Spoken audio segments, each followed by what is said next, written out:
अस्सलाम वालेकुम मेरे प्यारे स्टूडेंट्स। उम्मीद करती हूँ आप सब खैरियत से होंगे। आज की इस वीडियो में हम इकोनॉमिक्स की जो फर्स्ट ईयर इकोनॉमिक्स है उसका चैप्टर नंबर 2 जो है यूनिट नंबर 2 रवैया सारिफ का तज्ज़िया। रवैया सारिफ का तज्ज़िया इसका इंडिफरेंस कर्व आज हम करेंगे। ख़त अदम तरजीह क्या होता है। बहुत ही इजी टॉपिक है, बहुत ही आसान है। अगर आप इकोनॉमिक्स को मुश्किल समझेंगे तो आपको मुश्किल लगेगा, अगर आप इसमें थोड़ी सी दिलचस्पी लेंगे तो इससे ज़्यादा इजी सब्जेक्ट जो है वो मेरी नज़र में कोई नहीं हो सकता। वीडियो स्टार्ट करने से पहले आप सबसे छोटी सी दरख्वास्त है कि अगर आप चैनल पर नए हैं तो चैनल को आपने लाजमी सब्सक्राइब करना है, बेल आइकॉन को प्रेस कर देना ताकि मेरी जितनी भी नई आने वाली वीडियोज़ हैं उनकी जो लेटेस्ट नोटिफिकेशन है वो आपको बर वक्त मिलती रहे। और अगर आपको लेक्चर की समझ आ रही है, आप कुछ सीख रहे हैं, तो आपने इस वीडियो को लाजमी लाइक करना है, अपने क्लास फेलोज़ के साथ लाजमी दोस्तों के साथ शेयर करना है। चलिए आज हम लेक्चर स्टार्ट करते हैं। आज हमने करना है ख़त्ते अदम तरजीह। इंडिफरेंस कर्व क्या होता है। ख़त्ते अदम तरजीह का तस्वुर पहली मरतबा 1881 में मुतारफ़ करवाया गया, यानी कि इसका जो नाम पहली दफ़ा लिया गया, इसका जो इंट्रोडक्शन हुआ था वो पहली दफ़ा कब हुआ था? 1881 में। ये आपके MCQs में भी आ सकता है कि इंडिफरेंस कर्व जो है पहली दफ़ा उसका तारुफ किस सन में हुआ, कब हुआ, तो आपने इस डेट को लाजमी याद रखना है। 1881 में इसको मुतारफ़ करवाया गया, जिसको मरहलावार तब्दीलियों, मरहलावार अगर आपको समझ नहीं आ रही तो इसका मतलब है स्टेप बाय स्टेप। मरहलावार तब्दीलियों के बाद 1930 में प्रोफेसर हिक्स ने मुकम्मल किया था इसको। इसका जो स्टार्ट था वो कब था? 1881 में इसको मुतारफ़ करवाया गया और फिर उसके बाद स्टेप बाय स्टेप जो जो लोग आए उन्होंने इसके अंदर कोई ना कोई चीज़ जो है वो ऐड करते गए और मरहलावार यानी स्टेप बाय स्टेप तब्दीलियों के बाद 1930 में प्रोफेसर हिक्स ने इसको मुकम्मल किया, यानी कि पाया तकमील तक पहुँचाया। अब इस नए नज़रिए का मकसद क्या है? इस नए नज़रिए का मकसद सारिफ के तवाज़न के मसले को वाज़िया करना था। सारफ कौन होता है? मैंने पिछली वीडियोस में भी पहले भी बड़ी दफ़ा डिस्कस किया हुआ है। सारफ कौन है? सारफ चीज़ ख़रीदने वाला है, जो कोई चीज़ जाके ख़रीदता है, उसको उस चीज़ की ज़रूरत है। जैसे अगर मैं दुकान पर गई हूँ, अगर मुझे किसी चीज़ की ज़रूरत है तो मैंने जा ख़रीदी है तो मैं सारफ हूँ। अगर आप दुकान पर गए हैं, अपनी ज़रूरत को पूरा करने के लिए जो चीज़ बंदा ख़रीदता है वो जो शख्स है वो कौन है? सारफ। तो इस नए नज़रिए का मकसद सारफ के तवाज़न के मसले को वाज़िया करना था। खतूत अदम तरजीह के नज़रिए का मकसद ये है कि एक सारफ अपने जहन में दो एशिया के लिए बेशुमार जोड़े रखता है जो उसे यकसा तस्कीन देते हैं, यानी कि वो अपने माइंड में क्या रखता है? वो अपने माइंड में दो चीज़ों को रखता है कि मैंने दो एशिया ख़रीदनी है और वो दोनों एशिया जो है वो उसको इक्वल सेटिस्फेक्शन दें, बराबर तस्कीन उसको दें। गोया ख़त्ते अदम तरजीह के असूल को मद्देनज़र रखते हुए सारफ अपना तवाज़ुन दो एशिया के मजमूओं में बग़ैर तरजीह दिए अख्तियार कर सकता है। जब वो सारफ ख़त्ते अदम तरजीह के ऊपर फोकस करता है ना, जब वो इसके असूलों को सामने रखता है ख़त्ते अदम तरजीह के, तो वो दो चीज़ों को उसने अपने माइंड में ऑलरेडी रखा हुआ है कि मैंने दो चीज़ें ख़रीदनी है जिससे मुझे ज़्यादा से ज़्यादा लेवल ऑफ सेटिस्फेक्शन मिले। तो उसने इन दोनों चीज़ों में ये नहीं करना कि मैं एक को दूसरे के ऊपर फोकियत दे देता हूँ, नहीं, उसने उन दोनों को बराबरी पे रखना है, उनको एक दूसरे के ऊपर तरजीह नहीं देनी। दो एशिया के मजमूओं में बग़ैर तरजीह दिए अख्तियार कर सकता है। लिहाजा ख़त्ते अदम तरजीह से मुराद एक ऐसा ख़त है जो दो एशिया के इन जोड़ों को ज़ाहिर करता है जो सारफ को बराबर तस्कीन देते हैं, यानी यकसा तस्कीन देते हैं। अब यहाँ पर जो इसकी डेफिनेशन है वो आपने जो यहाँ पे लिखी हुई है आपने वैसे ही करनी है। दो एशिया के वो जोड़े जिनके दरमियान एक सारफ गैर जानबदार रहता है। गैर जानबदार का मतलब क्या है? कि वो बराबर रहता है, वो एक चीज़ को दूसरी चीज़ के ऊपर तरजीह नहीं दे रहा, गैर जानबदार रहता है। और ख़त्ते अदम तरजीह पर वाक़या दोनों एशिया के तमाम जोड़े सारफ को बराबर यानी यकसा तस्कीन देते हैं। ये इसकी आपने डेफिनेशन करनी है। इंग्लिश में इसकी डेफिनेशन क्या है? इंग्लिश में इसको कहते हैं indifference curve. An indifference curve shows a combination of two goods in various quantities that provides equal satisfaction। यानी कि इंडिफरेंस कर्व क्या है? वो दो एशिया के कॉम्बिनेशन को जाहिर कर रहा है, दो चीज़ों के, दो गुड्स के कॉम्बिनेशन को वो जाहिर कर रहा है मुख्तलिफ क्वांटिटीज़ में, मुख्तलिफ मिकदारों में, कि जो उसको लेवल ऑफ सेटिस्फेक्शन जो है वो बराबर उसको मुहैया कर रहे हैं। दैट प्रोवाइड्स इक्वल सेटिस्फेक्शन, ये आपने इसकी इंग्लिश में डेफिनेशन करनी है। अब इंडिफरेंस कर्व का जो गोशवारा है वो हमारे पास क्या है, ये आपकी बुक पे मौजूद है। यहाँ पर अब जो चीज़ें मौजूद हैं, सबसे पहले क्या है, एशिया, चीज़ों के जोड़े लिए गए हैं। एशिया में हमारे पास है ABCD और E। नंबर 1 पे है सेब की इकाइयाँ, फिर है केलों की इकाइयाँ, फिर है इसमें मुख्ततिम शरह इस्तबदाल, यानी कि इनके अंदर जो हमने चेंजिंग की है वो कौन कौन सी है। एक दूसरी चीज़ को, यानी कि इन दोनों में, दोनों एशिया, सेब की इकाइयाँ और केलों की इकाइयाँ जो है, इनके अंदर जो चेंज है, चेंज इन एक्स और चेंज इन वाई, ये वाला इसमें है। चलें पहले देख लेते हैं एशिया के जोड़े कौन से हैं। सेब की इकाइयाँ हैं, तो पहले सेब की इकाइयाँ कितनी हैं, 1 2 3 4 5। केलों की इकाइयाँ कितनी हैं। अब यहाँ पर आपने इसको याद रखना है, सेब की इकाइयाँ तो सीधी सीधी हमारे पास मौजूद है। अब जब हम केलों की इकाइयाँ लेंगे तो पहले नंबर 1 पे तो हमारे पास जो है वो 15 है। एक पे जब हम जाएं सेब की इकाइयाँ तो वो 1 है और केलों की इकाइयाँ 15 हैं।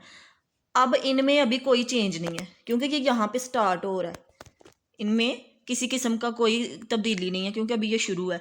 तो यहाँ पे मुख्ततिम शरह इस्तबदाल जो है वो क्या होएगी, वो कुछ भी नहीं होगी, वो खाली गोशवारा जो है ये, यहाँ पे आपने ये नुक्ता लगा देना है कि ये कुछ भी नहीं है। जब हमारे पास सेब की 2 इकाइयाँ हैं, अब हमारे पास क्या होएगा कि हम लोग क्या करेंगे, सेब की इकाइयाँ ज़्यादा करते जाएंगे, ठीक है ना। तो केलों की इकाइयाँ साथ साथ कम होती जाएंगी, यानी कि इन दोनों में चेंज आता जाएगा। सेब की इकाइयाँ जब 2 हुई तो केलों की इकाइयाँ जो हैं वो 11 हो गई। अब इन दोनों में जो फ़र्क आया है, यहाँ पर अगर हम देखें तो पहले ये 15 थी, अब ये 11 है, पहले ये 1 थी, अब ये 2 है। इसमें जो चेंज है वो 1 का है, 2 में से 1 माइनस किया तो 1, 15 में से हमने 11 माइनस किया, इन दोनों में चेंज किया है 4। तो यहाँ पर जो इसकी शरह इस्तबदाल है वो क्या बन जाएगी, 4/1, यानी कि change in Y over change in X क्या होएगा, 4/1। ये एक्स है, ये वाई है, तो इन दोनों में जो तब्दीली आई है वो हमारी शरह मुख्ततिम शरह इस्तबदाल होगी 4/1। अब हमारे पास सेब की इकाइयाँ 3 हैं, जब 3 आई तो केलों की इकाइयाँ जो हैं वो कितनी हो गई, 8। कितनी हो गई।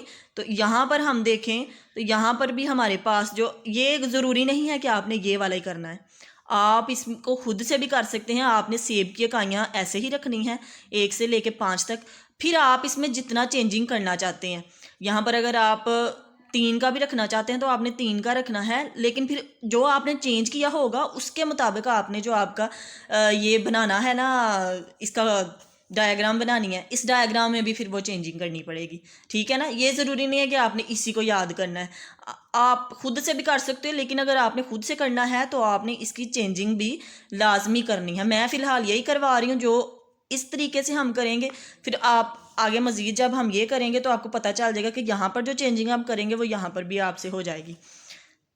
जब यहाँ पर, अब यहाँ पर 3 में से 2 निकाला तो यहाँ पे 1 रह गया, 4 में से 3 निकाला 1, 5 में से 4 निकाला, यहाँ पर 1 का डिफरेंस आ रहा है, यहाँ पर 1 का आ रहा है। तो यहाँ पर पहले 4 का था, फिर उसके बाद यहाँ पर 3 का हो गया, फिर 2 का हो गया, और फिर यहाँ पर 6 में से 5 और 4, तो ये 1 का आ गया, 1/1, ये यहाँ तक।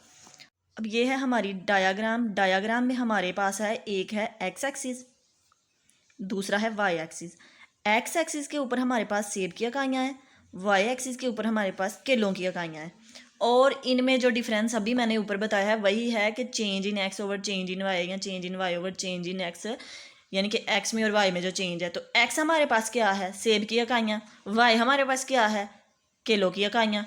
तो ये हमारा क्या आएगा, चेंज हमने जब यहाँ पे देखा मुख्ततिम शरह इस्तबदाल, तो ये हमारी क्या आ रही है, 4/1। तो यहाँ पर हमने अब 4/1 क्या किया है, ये जो ये साइन है ना, इसको कहते हैं तब्दीली, तब्दीली का साइन है ये, इसको कहते हैं तब्दीली वाई बटा तब्दीली एक्स, यानी कि चेंज वाई बटा चेंज एक्स। तो वो क्या है हमारे पास, 4/1। इसको आप बटे में भी लिख सकते हो, आप इसको इस फॉर्म में भी लिख सकते हैं। सबसे पहले है सेब की इकाइयाँ। सेब की इकाई जब हमारे पास 1 है, सेब की इकाई 1 है, तो केलों की इकाइयाँ कितनी है, 15। तो यहाँ पर आपने स्केल ले लेना है, सेब की इकाई 1 है, डॉट लगाना शुरू करना है, केलों की इकाइयाँ 15 यहाँ तक। उसके बाद जब सेब की इकाई जो है वो 2 पे आई तो ये केलों की 11 पे चली गई। सेब की इकाइयाँ 2 और केलों की ये 12 है, 12 से थोड़ा सा आपने नीचे करना है तो ये 11 होता है यहाँ पे। फिर उसके बाद नंबर 3 है, नंबर 3 पे कितनी है 8, तो ये 9 है, 9 से थोड़ा सा नीचे, ये यहाँ से डॉट लगाया और ये यहाँ पर आ गया। फिर उसके बाद नंबर 4 है, सेब की इकाइयाँ जब 4 होंगी तो केलों की इकाइयाँ 6 हैं, तो ये 6 हमारे पास ये मौजूद है। जब सेब की इकाइयाँ 5 होंगी तो केलों की भी 5 रहेंगी, तो ये आपने 6 से थोड़ा सा नीचे कर लेना है। और ये फिर इसको आहिस्ता आहिस्ता आपने ये जो डॉट हमने लगाए हैं इसको आपने मिला देना है। तो इस तरह से ये हमारा इंडिफरेंस कर्व, यानी ये IC इसको इंग्लिश में कहते हैं ना इंडिफरेंस कर्व, तो ये IC इसलिए इसका नाम है। और उर्दू में क्या है खत्ते अदम तरजीह। तो यहाँ तक ये हमारा क्या बन गया, ये हमारी डायग्राम कंप्लीट हो गई। और जो काम हमने इसमें किया है वही हमने एक्सप्लेन कर देना है कि यहाँ पे ऐसे किया है, वहाँ पे वैसे किया। जैसे कि डायग्राम में X महवर के साथ सेब की इकाइयाँ हैं, Y महवर के साथ क्या है केलों की इकाइयाँ हैं। डायग्राम में जब सारफ अदम तरजीह के खत के नुक्ता A पर, अब यहाँ पर नुक्ता A, ये हमने नुक्तों के नाम बता दिए ना, नुक्ता A है, नुक्ता B है, C D E, तो कहते हैं जब नुक्ता A पर होता है तो इसके पास सेब की एक इकाई, ये देखें सेब की एक इकाई और केलों की 15 इकाइयाँ होती हैं जब वो नुक्ता B पर पहुँचता है। अब यहाँ पर जब वो पहुँचा है तो इसके पास, यहाँ पे आप X शय लिख लो या आप सेब लिख लो, तो यहाँ पर X शय की 2 इकाइयाँ और Y शय की कितनी है 11 इकाइयाँ हैं। फिर ऐसे ही आपने बताना है जब वो नुक्ता C पर पहुँचता है तो X शय की जो है वो इतनी इकाइयाँ हैं। तो ये जो हमने मैच किया है ये सारा आपने यहाँ पे लिखना है कि Y शय की 11 इकाइयाँ हैं, यानी सारफ सेब की दूसरी इकाई लेने के लिए केलों की 4 इकाइयाँ छोड़ देता है। इसी तरह वो तीसरी इकाई के लिए 3 केले, सेब की चौथी इकाई के लिए वो 2 केले, यानी कि जितने वो छोड़ा है, ये जो हमने यहाँ पे लिखा हुआ है 4, यहाँ पे उसने छोड़े, यहाँ पे उसने 3, यहाँ पे 2, यहाँ पे 1, तो इतने केले उसने उसके लिए छोड़ दिए। गोया मुख्ततिम शरह इस्तबदाल में मुसलसल कमी होती जाती है। ये देखें ना मुख्ततिम शरह इस्तबदाल, इसमें बार बार ये नीचे को आ रहा है 4 निस्बत 1 है फिर 3, तो इसमें मुसलसल कमी होती जाती है। और यही तकलील मुख्ततिम शरह इस्तबदाल अदम तरजीह के ख़त की बुनियाद है।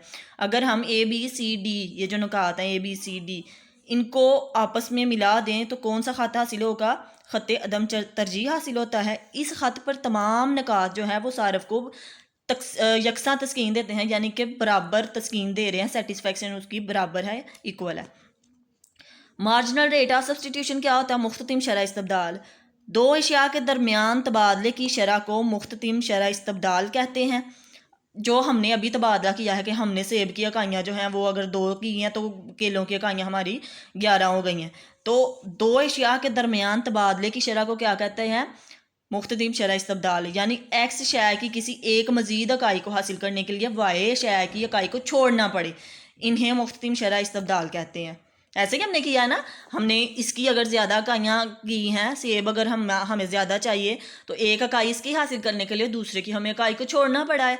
तो ऐसे ही है कि X शय की किसी एक मजीद इकाई को हासिल करने के लिए Y शय की जितनी इकाइयाँ छोड़नी पड़ती हैं इन्हें मुख्ततिम शरह इस्तबदाल कहते हैं। गोशवारे में A और B के दरमियान मुख्ततिम शरह इस्तबदाल सेब की एक मजीद इकाई हासिल करने के लिए केलों की 4 इकाइयाँ छोड़ना पड़ती हैं। क्या है कि शरह इस्तबदाल, अब इसमें क्या है कि सेब की हमने एक इकाई, जो नंबर 1 पे हमने पहले किया, सेब की एक इकाई को हासिल करने के लिए केलों की 4 इकाइयाँ छोड़ना पड़ती हैं, यानी कि 4 निस्बत 1 शरह मुख्ततिम शरह इस्तबदाल कहलाती है। तो आज के लेक्चर में हमने क्या क्या किया है, आज हमने किया है इंडिफरेंस कर्व क्या होता है, ख़त्ते अदम तरजीह, इसकी इंग्लिश की डेफिनेशन जो है वो ये है और इसकी उर्दू की डेफिनेशन भी आपकी बुक पे मौजूद है। उसके बाद इसका गोशवारा किया है, गोशवारे में क्या क्या है, इसका जो ख़त है वो क्या है, इसकी डायग्राम जो है वो क्या है, उसकी एक्सप्लेनेशन है और मुख्ततिम शरह इस्तबदाल क्या है।